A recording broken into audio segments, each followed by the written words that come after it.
اعوذ باللہ من الشیطان اللعین الرجیم بسم اللہ الرحمن الرحیم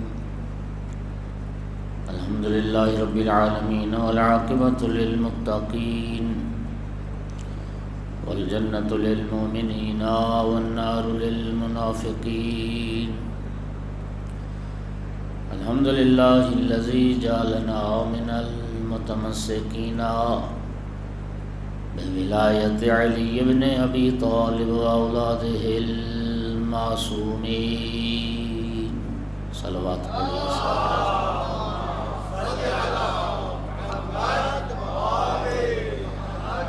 الحمدللہ الذی جعلنا من الواقین علی سید الشہداء واولادہ واصحابہ المظلومین الصلاۃ والسلام والتحیۃ والاکرام علی رسولہ الکریم شفیع المذنبین انیس الغریبین رحمۃ للعالمین اعنی العبد المؤید الرسول المسدد المحمود الاحمد المصطفى الامجد والقاسم محمد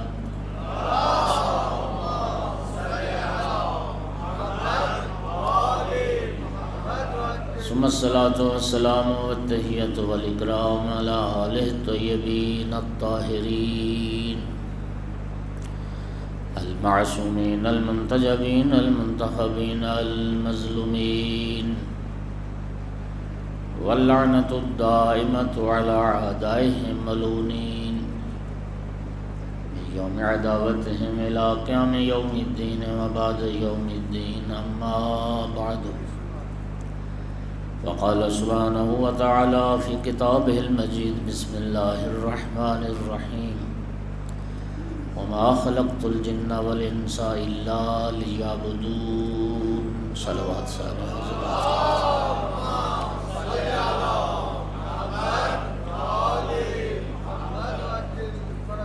سامعین گرامی، کل بھی اسی آیت مجیدہ کی تلاوت کی تھی۔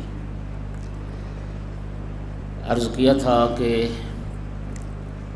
غالباً ترجمہ اس کا یہی کیا جاتا ہے کہ میں نے اس لیے جن و بشر کو پیدا کیا، اللہ فرما رہا ہے، تاکہ وہ میری عبادت کریں۔ لیکن جب تفسیر اہل بیت کی طرف رجوع کریں تو آل محمد علیہ السلام نے یعبدون کی تفسیر یعرفون سے فرمائی ہے، اور اگر یعبدون یعرفون کے معنی میں ہو تو پھر معنی یہ ہوگا کہ میں نے اس لیے جن و بشر کو پیدا کیا تاکہ وہ میری معرفت حاصل کریں۔ اللہ تعالیٰ کی معرفت حاصل کرنا، خدا کو پہچاننا، خداوند عالم کی ذات کی معرفت، یہ ہمارے لیے لازم ہے۔ توجہ کیجئے، اگر یہاں پر معنی عبادت بھی کیا جائے، ہم نے اللہ کی عبادت کرنی ہے تو عبادت بھی تبھی ہوگی جب معرفت ہوگی۔ معرفت نہیں ہے اس ذات کی تو پھر عبادت کا کیا مطلب؟ عبادت بھی تبھی عبادت ہے کہ جب اس معبود حقیقی کی معرفت بھی ہو۔ اور مومنین کرام، میں نے عرض کیا کہ معرفت رب کے تو بہت سارے ذرائع، ذرہ ذرہ اس کی معرفت کا ذریعہ بن سکتا ہے۔ نبی کریم صلی اللہ علیہ وآلہ وسلم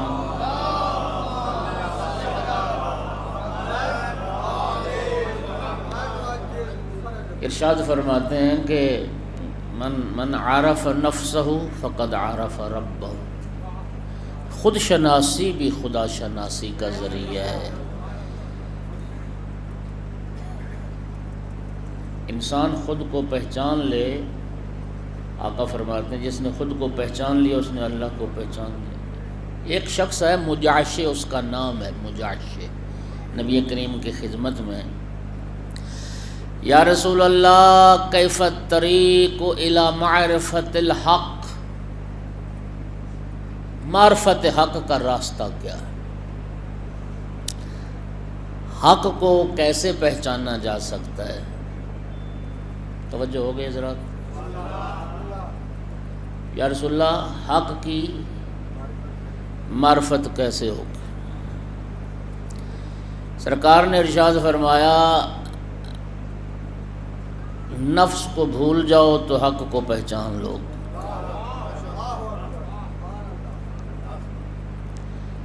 یا رسول اللہ اگلا سوال کرتا ہے، یا رسول اللہ حق کی رضا کیسے حاصل ہو؟ فرمایا نفس کو ناراض کر دو تو حق کو پہچان لو۔ یا رسول اللہ حق کا قرب کیسے حاصل ہوگا؟ فرمایا نفس سے دور ہو جاؤ، حق کے قریب ہو جاؤ۔ یا رسول اللہ حق کا انس کیسے پاؤں؟ فرمایا نفس سے وحشت کرو، حق کا انس حاصل کر پاؤ۔ تو میرے بھائی انسان خدا شناسی کا ذریعہ ہے۔ خود کو پہچاننا اللہ کی معرفت کا ذریعہ ہے، اور معرفت ہی میں نے کل عرض کیا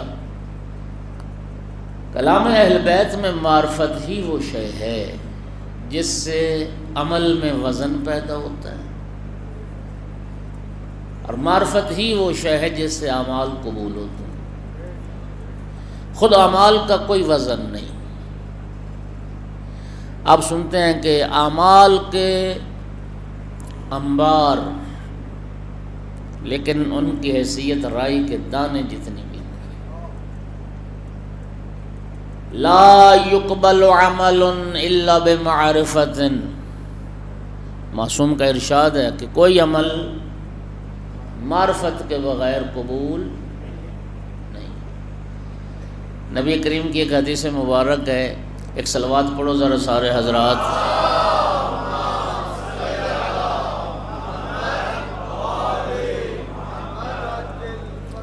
الجاہل المتعبد کحمار الطاحونہ۔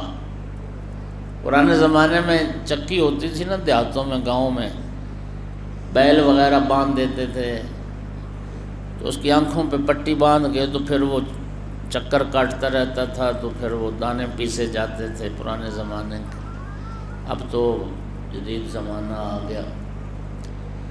نبی کریم نے اس عبادت گزار کو جس کے پاس علم معرفت نہیں ہے، اس چکی کے گدھے کی مانند قرار دیا ہے۔ جاہل عبادت گزار اس گدھے کی مانند ہے، بس وہ چکر کاٹ رہا ہے، اس کے علاوہ معرفت نہیں۔ اور امیر المومنین علیہ السلام کا جملہ نہج البلاغہ میں ذرا سنیے۔ مولا امیر المومنین ارشاد فرماتے ہیں، ایک صلوات پڑھو آقا کی ذات پہ۔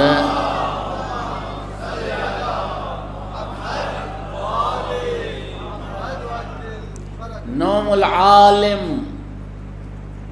حدیث مبارک ہے، خیر من عبادت الجاہل۔ نہج البلاغہ میں جملہ ہے، نوم علی یقین خیر من عبادت علی شک۔ یہ جملہ اس وقت فرمایا جب کسی شخص نے مولا امیر المومنین کے سامنے عرض کیا ایک خارجی کے بارے کہ یا امیر المومنین، وہ شخص بڑا نمازی ہے، بڑا پرہیزگار ہے، بڑا روزے دار ہے، تہجد گزار ہے، ساری رات جاگ کر اللہ کی عبادت کرتا ہے۔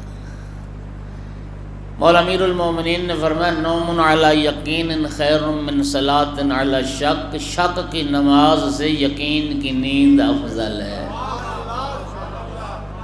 شک کی عبادت سے یقین کا سو جانا افضل ہے۔ اور مومنین کرام، آپ نہ سمجھیں گے تو کون سمجھے گا؟ تاریخ اسلام نے ہمیں دو مواقع دکھائے ہیں، صاحب یقین کا سونا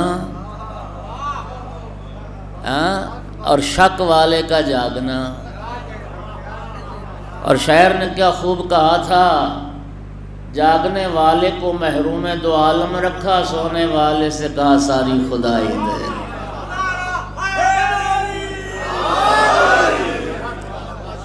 اس لیے جو جاگ رہا تھا، جو سو رہا تھا، وہ یقین کی نیند سو رہا تھا۔ ایک صلوات پڑھو ذرا آقا کی ذات میں۔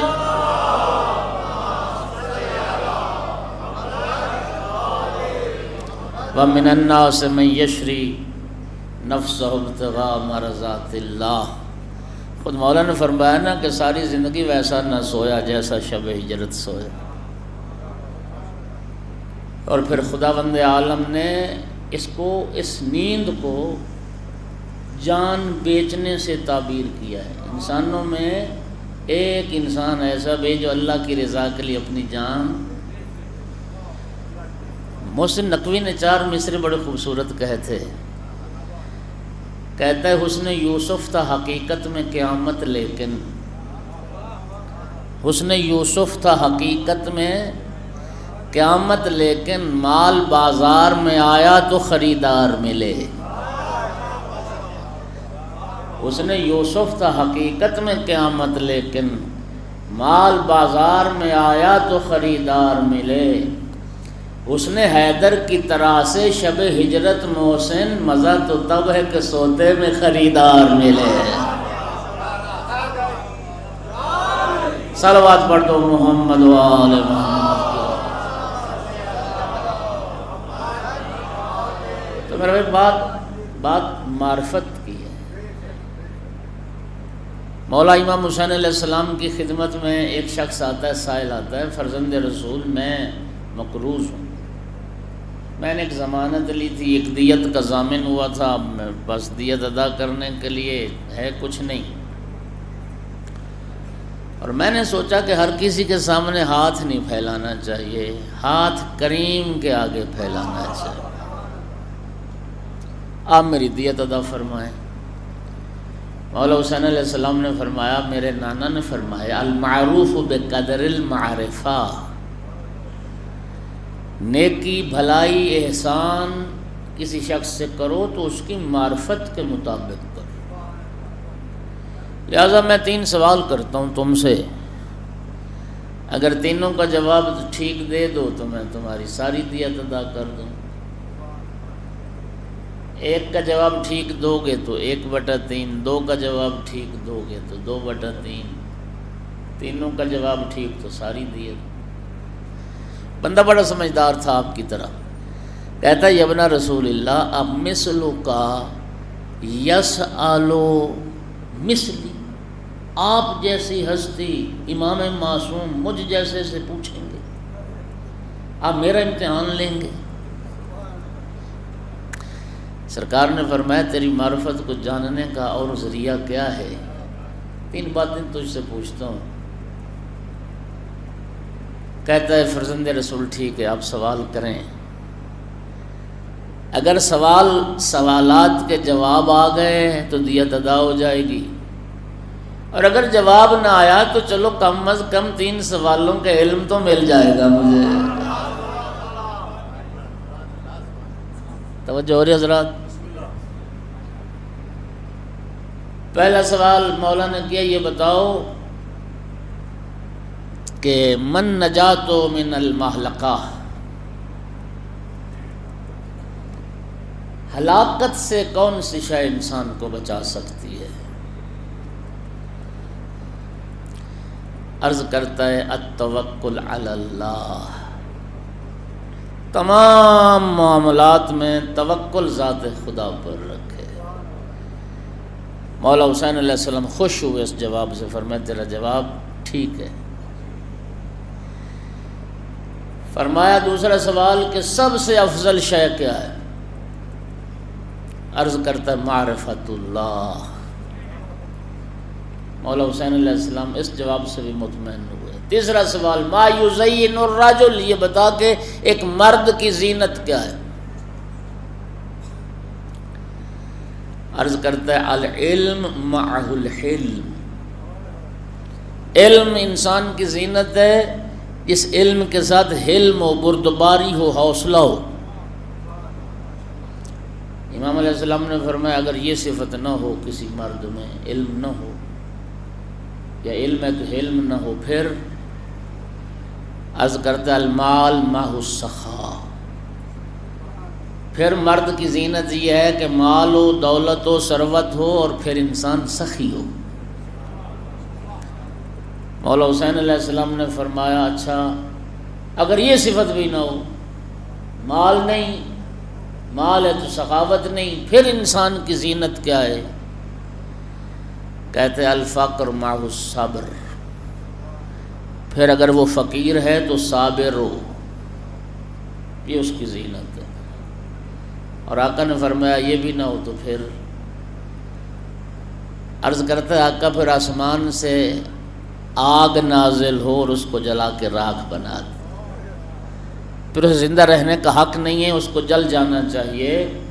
فتبسم ابن رسول اللہ، جب یہ جواب سنا تو امام حسین علیہ السلام مسکرائے اور فرمایا تو ٹھیک کہتا ہے، پھر وہ جلا دینے کے قابل ہے، پھر اس کو زندہ رہنے کا حق نہیں ہے۔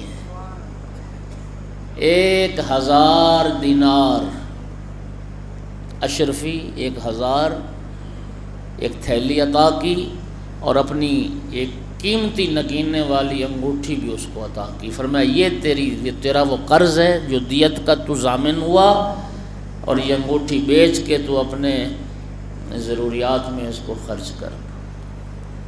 معرفت، المعروف بقدر المعروف۔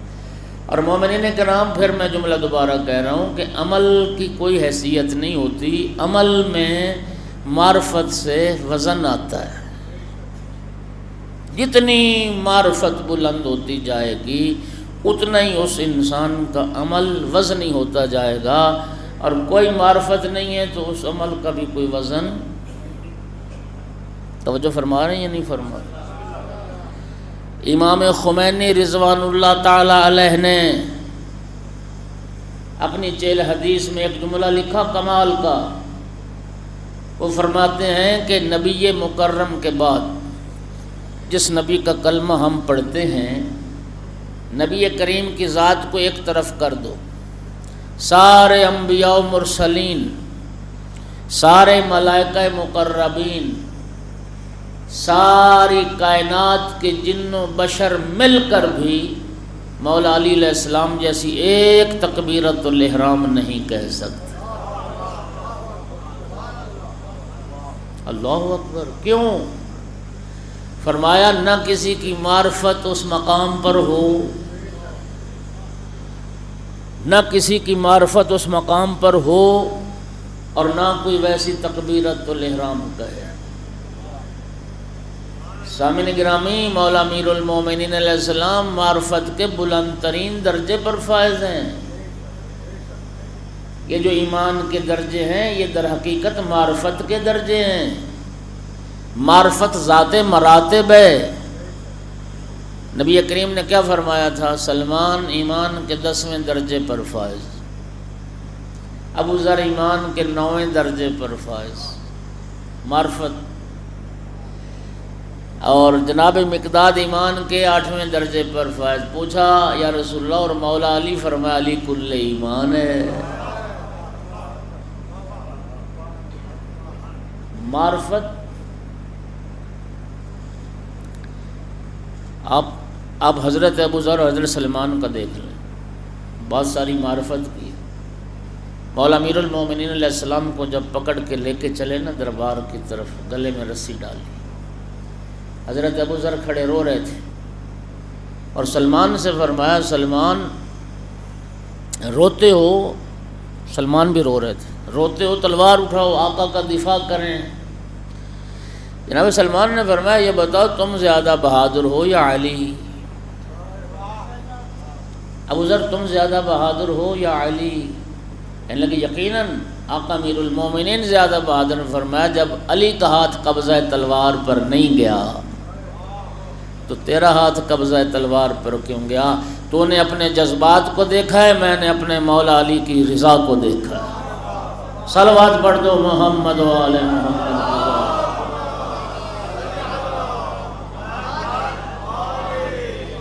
تو میرے بھائی جتنی معرفت بلند ہوگی اتنا عمل میں وزن آئے گا۔ یہ جو باب زیارت امام حسین علیہ السلام میں ہمیں ایک حدیث ملتی ہے، ایک شخص امام جعفر صادق علیہ السلام کی خدمت میں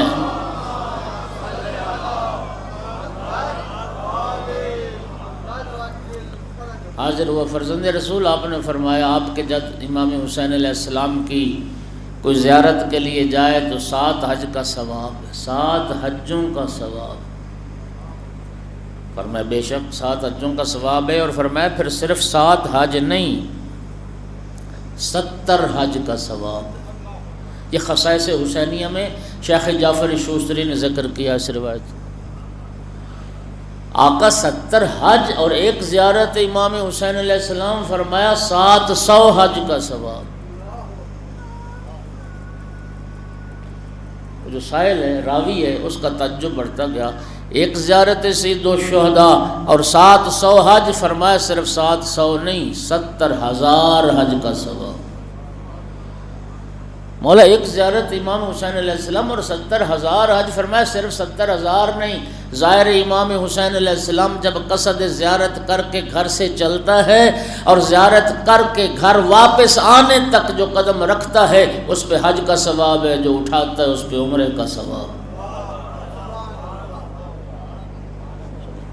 راوی نے عرض کی فرزند رسول زیارت امام حسین علیہ السلام عمل تو ایک ہے، اور جو ثواب ہے وہ آپ مختلف بیان فرما رہے ہیں، 7 حج کا ثواب، پھر 70 حج کا ثواب، پھر 700 حج، پھر 70,000 حج، پھر قدم قدم پہ حج اور عمرہ۔ یہ ثواب کے اختلاف کس لیے؟ فرمایا یہ ظاہر کی معرفت کے اختلاف کی وجہ سے ہے۔ جتنی جتنی ظاہر امام حسین علیہ السلام کی معرفت بلند ہوگی اتنا ہی اس کا اجر و ثواب بلند ہوگا۔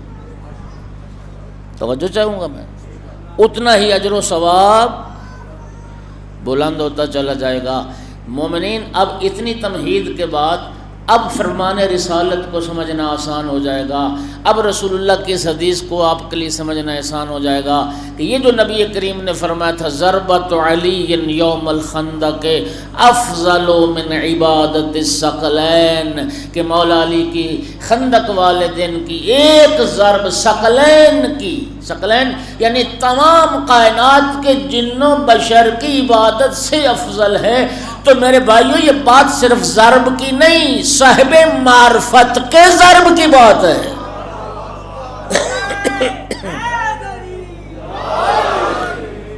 ایک ایسی عارف ہستی، ایک ایسی صاحب معرفت ہستی جو رسول اللہ کے بعد کائنات کی سب سے افضل ہستی، جس کی معرفت میں کوئی ہمسری کرنے والا نہیں، اس صاحب معرفت کی ضرب ثقلین کی بندگی سے افضل، ثقلین کی عبادتوں سے بھاری ہے۔ اور مومنین معرفت، وہ آپ نے جملہ سنا ہے کہ حسنات الابرار سیئات المقربین، بعض علماء نے اس کو حدیث کہا ہے اور بعض نے اس کو حدیث نہیں کہا، لیکن جملہ بڑا معروف ہے، شیعہ سنی کے ہاں موجود ہے، اور شیعہ سنی علماء نے اس جملے کی وضاحتیں لکھی ہیں اور تفسیریں لکھی ہیں۔ حسنات الابرار سیئات المقربین، کیا معنی؟ ابرار نیک لوگوں کی نیکیاں، مقربین کے گناہ ہیں۔ نیک لوگوں کی نیکیاں مقربین کے گناہ بنتے ہیں۔ اس کو میں سمجھاتا ہوں۔ دیکھیے الحمدللہ آپ سب نمازی ہیں، نماز نیکی ہے۔ سامعین گرامی، میری نماز جس طرح میں پڑھتا ہوں، اگر سلمان فارسی بھی اسی طرح سے نماز پڑھتا ہو، جناب سلمان فارسی کی بھی نماز ایسی ہو، تو پھر سلمان کے لیے ایسی نماز گناہ ہے۔ اس لیے کہ جو ہستی ایمان کے 10ویں درجے پر فائز ہو، اس کی نماز ہماری نماز جیسی تو نہیں ہو سکتی۔ دیکھیے ایک پرائمری کا بچہ، ایک پہلی کلاس کا بچہ خط لکھتا ہے، یعنی تحریر کرتا ہے، تختی لکھتا ہے، اس کے رسم الخط جیسا ہی رسم الخط ایک میٹرک پاس بچے کا ہو تو اس کے لیے تو وہ گناہ کی بات ہے یار. وہ بچہ وہ پہلی کلاس کا بچہ ہے، ممکن ہے پہلی کلاس کی نسبت سے اس کا خط بہت اچھا ہو، لیکن میٹرک پاس شخص کے حوالے سے ویسا خط ہونا یہ ناقابل قبول ہے. توجہ کر رہے ہو نہیں کر رہے؟ نیک لوگوں کی نیکیاں، یعنی اس کا مطلب کہنے کا یہ ہے کہ جو مقربان بارگاہ خداوندی ہیں ان کا عمل، ان کی عمل کی نوعیت، کیفیت بھی بلند ترین منزل پر ہونی چاہیے. جیسی نماز سلمان فارسی پڑھتا ہے مولا علی کی نماز ایسے ہو سکتی ہے؟ نہیں ہوگی نا.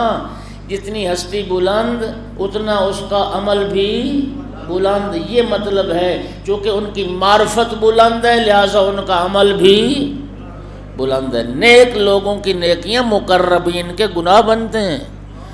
آپ حضرت یوسف علیہ السلام کا قصہ قرآن میں پڑھیے، سارا قصہ آپ کے سامنے. زندان میں جب چلے گئے نا حضرت یوسف،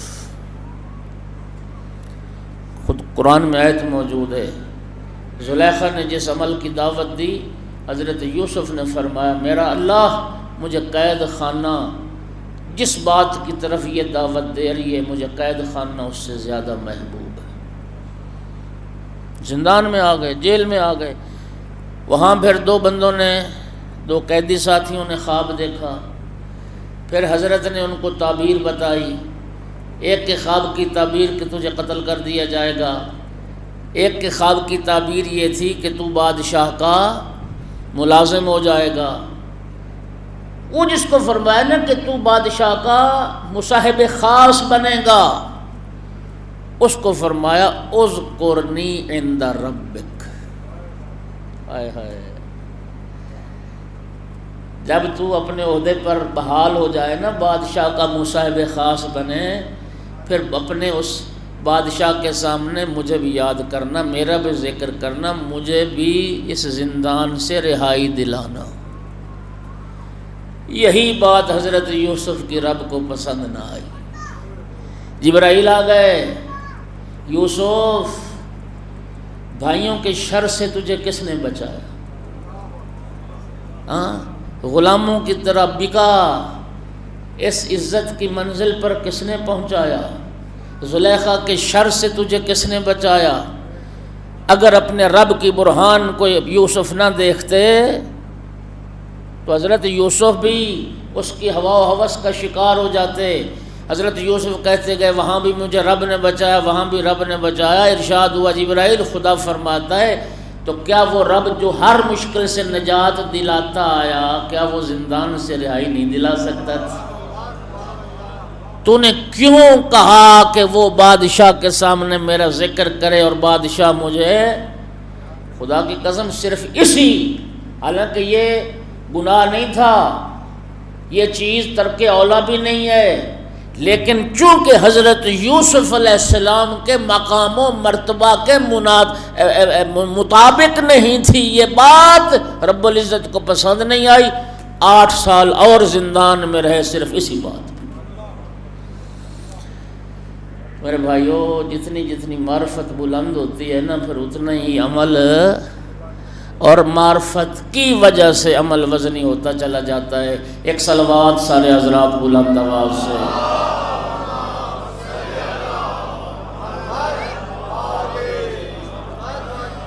اور مومنین ذرا لطف لینا اس بات کا،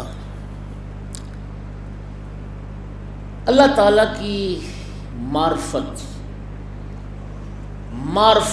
توحید میں اضافہ، معرفت توحید میں بہتری، اور بہتر طریقے سے رب کی معرفت حاصل کرنا چاہتے ہو تو اس کے لیے بہترین ذریعہ معصومین کی دعائیں. توجہ سنیے، یہ میرا جملہ نہیں ہے، آیت اللہ حسن زادہ عاملی کا جملہ ہے. آیت اللہ حسن زادہ عاملی نے فرمایا معرفت توحید میں اضافہ حدیث معصوم سے نہیں ہوگا، دعائے معصوم سے ہوگا.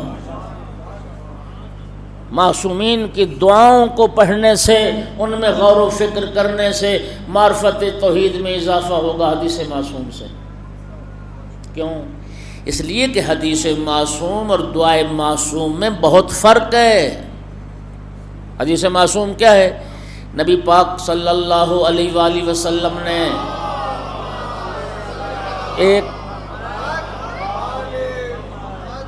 ایک خطبہ دیا، نبی پاک نے، زید نے سنا، بکر نے سنا، فلاں نے سنا، اور جا کے نقل کیا کہ میں نے نبی پاک سے سنا، نبی پاک نے یہ فرمایا۔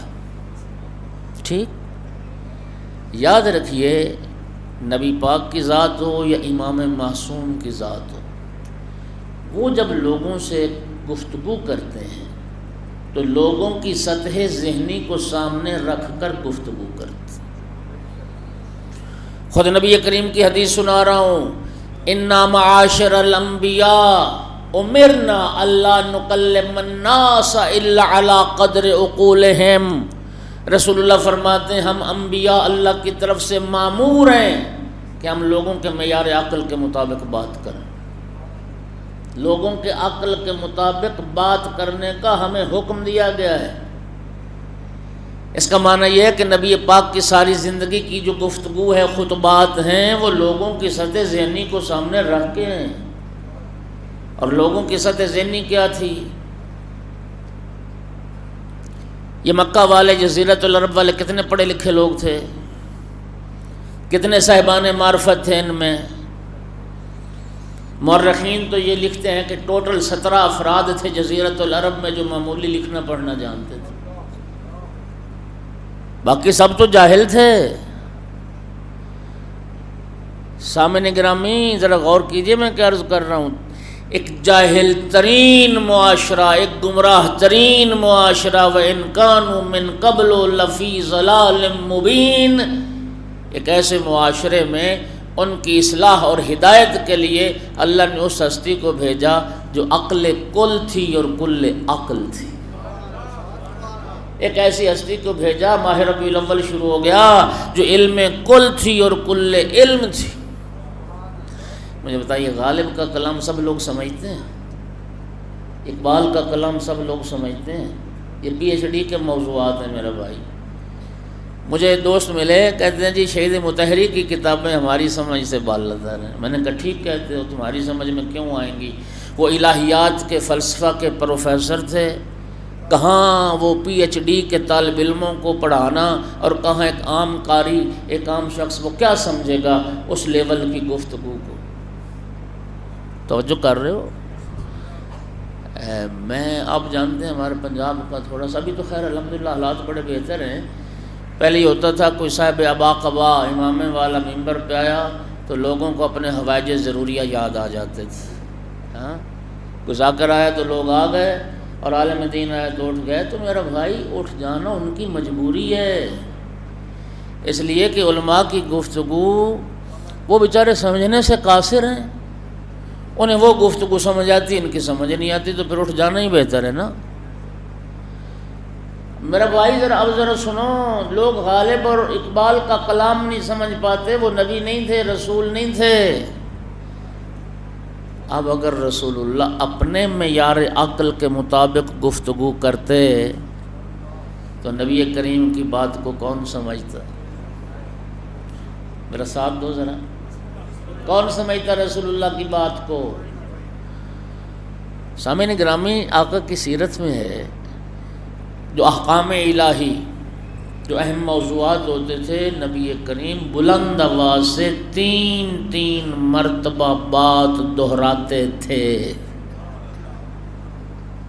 سنو، 3 مرتبہ بات، تاکہ غبی سے غبی انسان بھی اس بات کو سمجھ لے، اس پیغام الہی کو سمجھ لے، اس حکم رسول کو سمجھ لے۔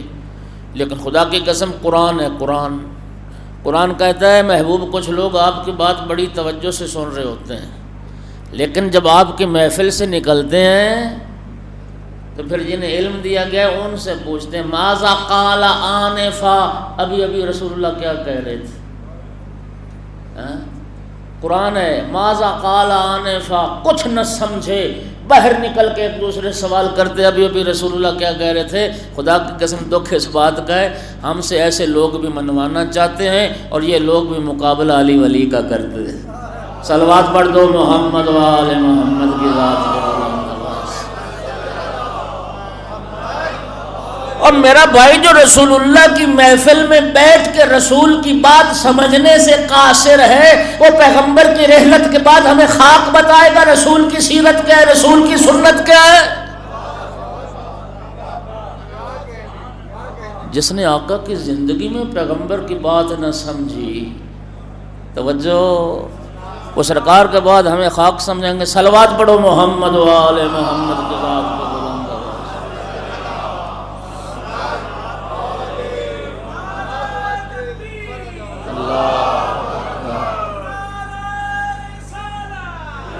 یا رسول اللہ،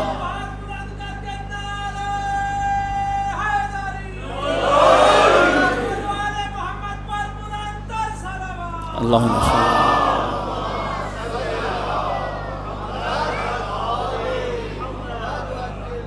تو خطبات میں یہ ہوتا ہے، جو حدیث ہے اس میں یہ ہوتا ہے کہ نبی پاک کی ذات یا امام معصوم کی ذات مخاطبین کی سطح ذہنی کو سامنے رکھ کر گفتگو کرتے ہیں۔ اب ایک جملہ سنیے جو مولا امیر المومنین نے نبی کریم کے لیے فرمایا۔ مولا علی علیہ السلام فرماتے ہیں ما کلم رسول اللہ العباد بکنہ عقلہ قط۔ مولا علی فرماتے ہیں رسول اللہ نے اپنی ساری زندگی میں اپنے معیار عقل کے مطابق لوگوں سے بات نہیں کی۔ آپ نے لطف نہیں لیا اس جملے۔ مولا علی فرما رہے ساری زندگی رسول اللہ نے اپنے معیار عقل کے مطابق لوگوں سے بات نہیں کی، اس لیے کہ رسول اللہ اگر اپنے معیار عقل کے مطابق بات کرتے تو کون سمجھتا۔ نبی کریم نے اپنے معیار عقل کے مطابق بات کی ہے، یہ علی و زہرا سے کی ہے، یہ حسن و حسین سے کی ہے۔ صلوات پڑھ دو محمد و آل محمد کی ذات۔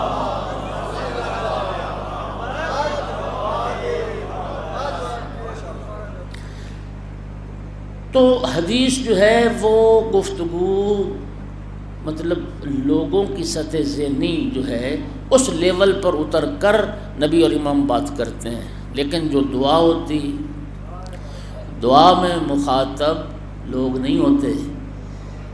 معصوم کی دعا میں، نبی پاک اور امام معصوم کی دعا میں جو مخاطب ہے وہ کمال مطلق، وہ جمال مطلق، وہ جلال مطلق، وہ ذات وحدت، اس کی عظمتوں کا احاطہ کرتے ہوئے نبی اور امام اللہ سے ہم کلام ہوتا ہے۔ اس لیے میں نے عرض کیا عظمت توحید اور معرفت توحید میں اضافہ چاہتے ہو تو پھر دعائے معصوم کا مطالعہ کرو، اور کیسی کیسی دعائیں۔ مناجات شعبانیہ کو کبھی ترجمے کے ساتھ پڑھو، امام حسین علیہ السلام کی دعائے عرفہ کا مطالعہ کرو، مولا سجاد علیہ السلام کی دعائے ابو حمزہ سمالی کا مطالعہ کرو۔ سمندر ہے معرفت توحید کے، اضافہ ہو۔ اللہ آپ کو سلامتی عطا کرے۔ تو سامعین گرامی، کل میں نے حدیث بیان کی، آج دوسری حدیث پڑھتا ہوں۔ مولا امام جعفر صادق علیہ السلام نے، وقت تیزی سے گزر رہا ہے، میں نے کل عرض کیا کہ معرفت توحید کا سب سے افضل راستہ وہ امام معصوم کی معرفت، امام کے ذریعے سے معرفت۔ بنا عرف اللہ و بنا عبد اللہ و بنا وحد اللہ۔ امام فرماتے ہیں اللہ کی عبادت ہماری وجہ سے ہوئی ہے، اللہ کی معرفت ہماری وجہ سے ہوئی ہے، اور اللہ تعالیٰ کی توحید کا جو کلمہ پڑھایا گیا وہ ہماری وجہ سے پڑھایا۔ میں آپ کی محبتوں کا، آپ کی عنایات کا تہ دل سے شکر گزار ہوں، اور الصادق ٹرسٹ اور اس کے تمام اراکین انتظامیہ کا کہ محبت کرتے ہیں۔ میں حقیر طالب علم کو یہ مجالس کے لیے بلاتے ہیں اور آپ احباب محبت کرتے ہیں اور تشریف لاتے ہیں۔ میں سب احباب کی اور الصادق ٹرسٹ اس انتظامیہ کا میں تہ دل سے شکر گزار ہوں۔ اب آخری ایک بات سنیے، وہ بات یہ ہے توحید صرف یہ نہیں ہے کہ صرف اللہ کو مانا جائے، صرف اللہ ماننا توحید نہیں ہے، اللہ کو بھی مانو اور اللہ جن کو منوائے ان کو بھی مانو۔ اللہ کو بھی ماننا اور جنہیں اللہ منوائے، صرف اللہ ماننا اور اللہ جنہیں منوائے ان کو نہ ماننا، یہ توحید نہیں ہے، یہ ابلیسیت ہے، یہ شیطنت ہے۔ وَإِذْ قَالَ رَبُّكَ إِنِّي خَالِقٌ بَشَرًا مِّن طِينٍ فَإِذَا سَوَّيْتُهُ وَنَفَخْتُ فِيهِ مِن رُّوحِي فَقَعُوا لَهُ سَاجِدِينَ فَسَجَدَ الْمَلَائِكَةُ كُلُّهُمْ أَجْمَعُونَ إِلَّا إِبْلِيسَ استکبر تکبر کر گیا۔ جب اللہ نے فرمایا میں ایک بشر بنانے والا ہوں مٹی سے، اور جب اس کو میں بنا لوں اور اس میں روح داخل کر دوں تو سب اس کو سجدہ کرنا، اللہ فرماتا ہے کہ سب ملائکہ نے سجدہ کیا الا ابلیس، ابا واستکبر، انکار کر دیا کہ میں اس کو سجدہ نہیں کروں گا اور تکبر کیا۔ ارشاد پروردگار ہوا یا ابلیس، اے ابلیس یہ بتا ما منعک ان تسجد لما خلقت بیدی استکبرت ام کنت من العالین، یہ بتا جس کو میں نے اپنی قدرت کاملہ سے پیدا کیا اس کو سجدہ کرنے سے کس چیز نے تجھے روکا؟ تو نے تکبر کیا ہے یا اپنے آپ کو عالین میں سے سمجھتا ہے؟ قال خلقتنی من نار وخلقتہ من طین قال انا خیر منہ، ابلیس کا جواب سنیے۔ ابلیس کہتا ہے انا خیر منہ، اس آدم کو تو نے بنایا میں اس سے بہتر ہوں، خلقتنی من نار وخلقتہ من طین، مجھے تو نے آگ سے بنایا، اس کو تو نے مٹی سے بنایا۔ توجہ چاہ رہا ہوں، مجھے آگ سے بنایا، آدم کو مٹی سے بنایا۔ آگ بلندی کی طرف جاتی ہے، خاک پستی کی طرف آتی ہے۔ تو در حقیقت یہ جو اعتراض تھا نا وہ اللہ کی عدالت پر اعتراض تھا۔ توجہ چاہ رہا ہوں میں، اللہ کی عدالت پر اعتراض ہے، بلند کو پست کے آگے جھکنے کا حکم دے رہا ہے۔ تیری عبادت کرتا رہا ہوں اور تیری عبادت کرتا رہوں گا، لیکن اس کو سجدہ میں نہیں۔ وہ مفتی جعفر حسین صاحب علامہ علی نقی کا ایک جملہ ہے، لطف لینے اس جملے کا، مجھے بڑا لطف آیا۔ وہ فرماتے ہیں ابلیس لعنتی ہے، مردود ہے، رجیم ہے، سب کچھ ہے، لیکن اس کو مشرک نہیں کہہ سکتے۔ ابلیس کو آپ مشرک نہیں کہہ سکتے، کہتے ہیں اتنا بڑا توحید پرست ہے کہ اللہ کے حکم سے بھی اللہ کے غیر کو سجدہ کرنے کو تیار نہیں ہے۔ خود اللہ کہہ رہا ہے فَقَعُوا لَهُ سَاجِدِينَ، سجدہ کرنا، کہتا ہے میں نہیں کرتا۔ اللہ کے کہنے پہ بھی آدم کو سجدہ کرنے کو تیار نہیں ہے تو مشرک تو نہ ہوا۔ اعتراض اس نے اللہ تعالیٰ کی عدالت پر کیا۔ جب اعتراض کیا نا پھر رب نے بھی فرمایا فَاخْرُجْ مِنْهَا فَإِنَّكَ رَجِيمٌ إِنَّ عَلَيْكَ لَعْنَتِي إِلَى يَوْمِ الدِّينِ، نکلو یہاں اس مقام سے، اب تمہیں یہاں بزم ملکوت میں رہنے کا کوئی حق نہیں ہے، اور ایک یوم یبعثون، قیامت کے دن تک میری لعنت اور پھٹکار تجھ پر پڑتی رہے۔ اب مومنین ذرا سنیے، اعتراض اگر کرنا تھا تو ملائکہ کو کرنا چاہیے تھا، ملائکہ اعتراض کرتے، ملائکہ کرتے نا اے اللہ ہم نور ہیں، یہ خاک ہے، نور کو حکم دیتا ہے خاک کو سجدہ کرو، ملائکہ نے تو نہیں کیا۔ قرآن کہتا ہے سب ملائکہ نے سجدہ کیا، ابلیس نے نہیں کیا۔ ملائکہ نے اعتراض کیوں نہ کیا اور ابلیس نے کیوں کیا؟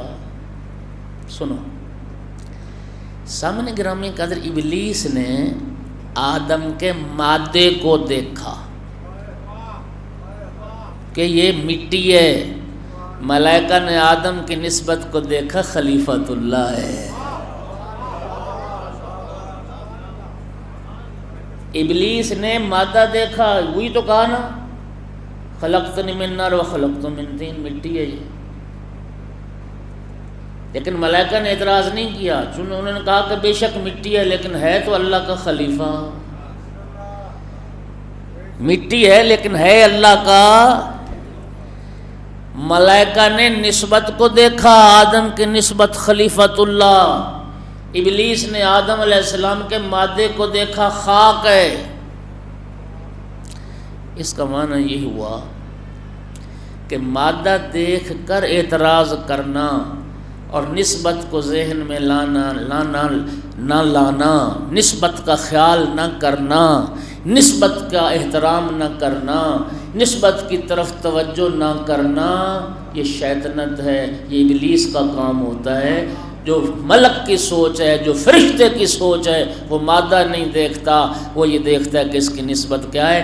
لہٰذا علم پر یہ اعتراض مت کرو کہ لکڑی اور کپڑا لے کے پھرتے ہیں، بات لکڑی اور کپڑے کی نہیں ہے، اس نسبت کو دیکھو۔ اس علم کی نسبت اس علم سے ہے جو رسول اللہ نے عطا کیا۔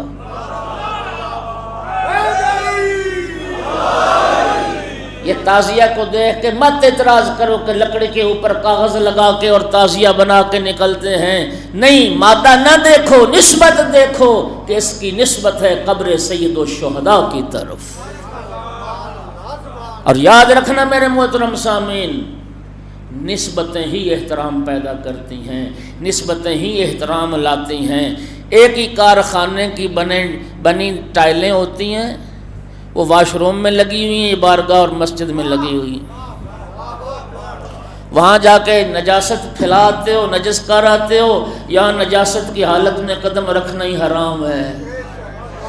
اور بھائی نسبت بتا رہی ہے، جو پست سے منسوب ہو گیا وہ پست ہو گیا، جو بلند سے منسوب ہو گیا وہ بلند ہو گیا۔ کپڑا ایک ہی ہوتا ہے، ایک سے امامہ بن جاتا ہے، ایک سے جرابیں بن جاتی ہیں۔ ہاں، جو پاؤں سے نسبت پا گئی وہ پاؤں میں پہننے کے قابل، جو سر سے منسوب ہو گیا وہ سر پر رکھنے کے۔ نسبت احترام ہوتی، لہذا خدا را فرشتوں والی سوچ پیدا کرنا، ابلیس والی فکر اختیار، نسبت کا احترام کرنا۔ ایک بات اور بھی کر دوں یار، یہ جو ابلیس تھا، ابلیس خدا کی قسم ہم تو اس کو آج تک فرشتہ ہی سمجھتے۔ اگر یہ آدم علیہ السلام کی تخلیق اور خلافت والا واقعہ پیش نہ آیا ہوتا، بس میں ملکوت میں چلا گیا تھا نا، 6000 سال عبادت کی، پہلے انسانوں سے پہلے جنات تھے، وہ سب برباد ہو گئے، یہ ایک عبادت گزار تھا، اللہ پاک نے اسے ایک کو اٹھایا اور بس میں ملکوت میں لے گیا، معلم ملائکہ قرار پایا، اتنی عبادت کی اس نے۔ فرشتوں کی محفل میں رہتا تھا، رنگ ڈھنگ فرشتوں جیسا، انداز عبادت فرشتوں جیسی، ہم تو اسے آج بھی فرشتہ ہی سمجھتے۔ اگر آدم علیہ السلام کی خلافت والا واقعہ پیش نہ آیا ہوتا، اس کا معنی یہ ہوا کہ خلافت کے اعلان سے پہلے شیطان نہیں پہچانا جاتا۔ صلوات پڑھ دو محمد و آل محمد کی ذات پہ بلند اللہ۔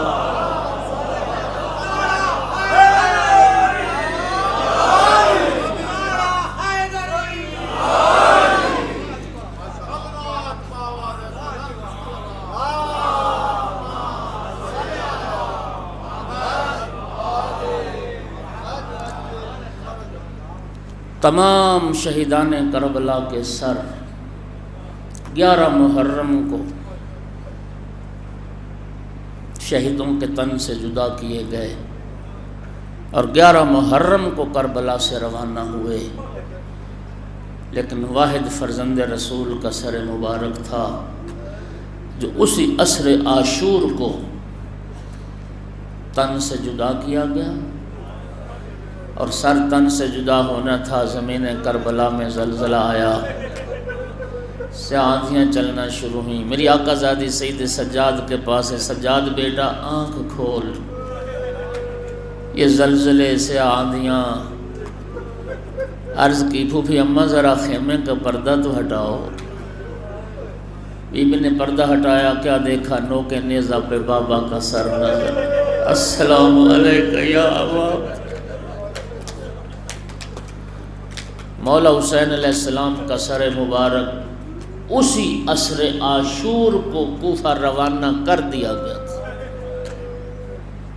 عمر بن سعد نے خولی سے کہا، خولی ابن زیاد کو حسین کے ساتھ جنگ کی اطلاع ہو چکی ہے اور ابن زیاد اس جنگ کا نتیجہ سننے کا شدت سے خواہش مند ہے، لہٰذا ابن زیاد کی خوشنودی اور خوشی کے لیے تم جلدی سے جلدی یہ سر لے کے مولا حسین علیہ السلام کا کوفہ پہنچو۔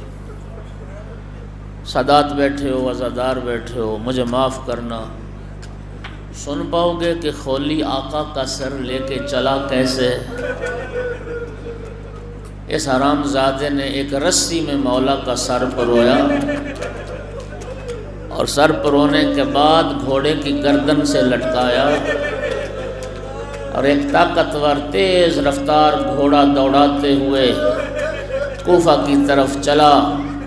عزادارو ذرا تصور کرو، جب وہ گھوڑا تیز دوڑتا ہوگا، بلندی و بستی سے گزرتا ہوگا، فرزند زہرا کے سر کی کیا حالت ہوگی؟ اجرکم علی اللہ۔ اس شقی نے بڑا تیز گھوڑا دوڑایا،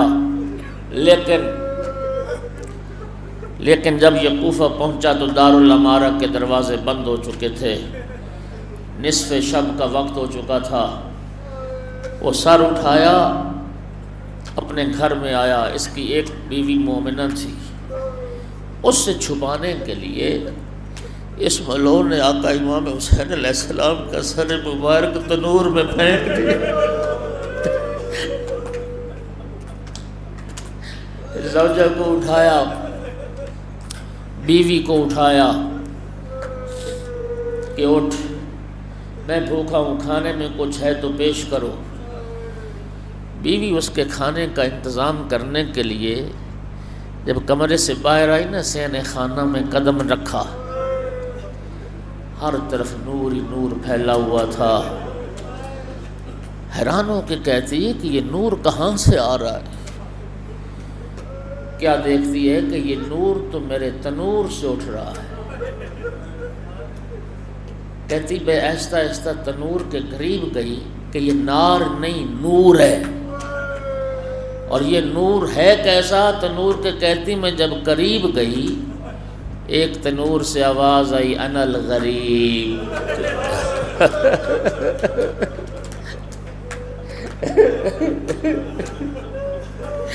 میں غریب کہتی ہے ایک غشی کی کیفیت میرے اوپر طاری ہو گئی، میں اسی کیفیت میں کیا دیکھتی ہوں، حوران جنت میرے گھر میں اتر رہی ہیں، سیاہ لباس انہوں نے پہنے ہوئے ہیں، اور ایک حور ہے جو کہتی ہے ترکو راستہ چھوڑو راستہ چھوڑو۔